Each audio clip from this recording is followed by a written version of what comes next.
Mohammed just arrived in San Diego from Kabul. He's going by his first name out of security concerns.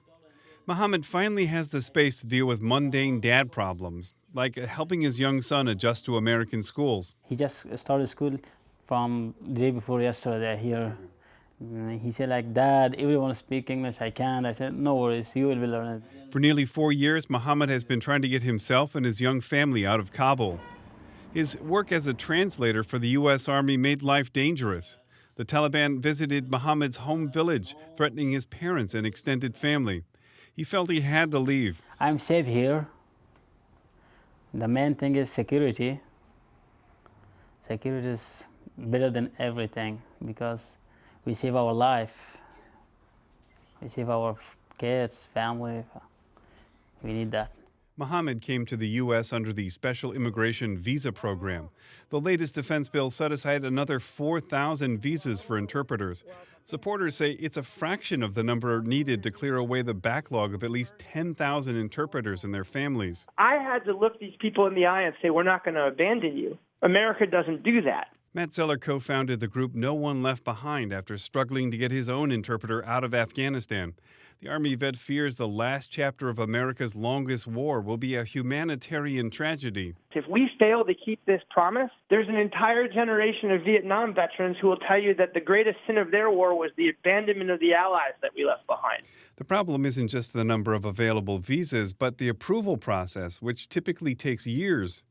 Zeller says the process was often slow under previous administrations, but the backlog has ballooned in recent years. I think it's abhorrent that the Trump administration in particular has decided that these American patriots should receive such an extreme level of vetting that it essentially renders their ability to get into the country impossible. The law actually requires the vetting process to take only 9 months, but the backlog has continued to grow. In February, following a lawsuit, a federal judge in Washington gave the administration 30 days to propose a plan to speed up the process. That deadline is this week. Very concerned about the situation in Afghanistan. Adam Bates works with the International Refugee Assistance Program, the group that filed the lawsuit.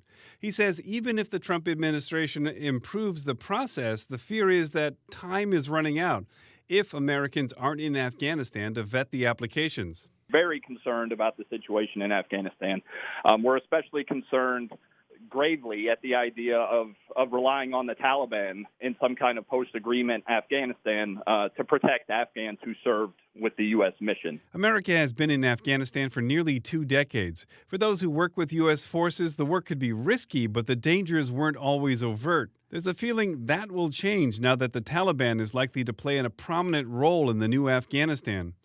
In the meantime, paperwork may have been lost. Some work with private contractors who went out of business. If they stop the program, so most of the people will be lost their life.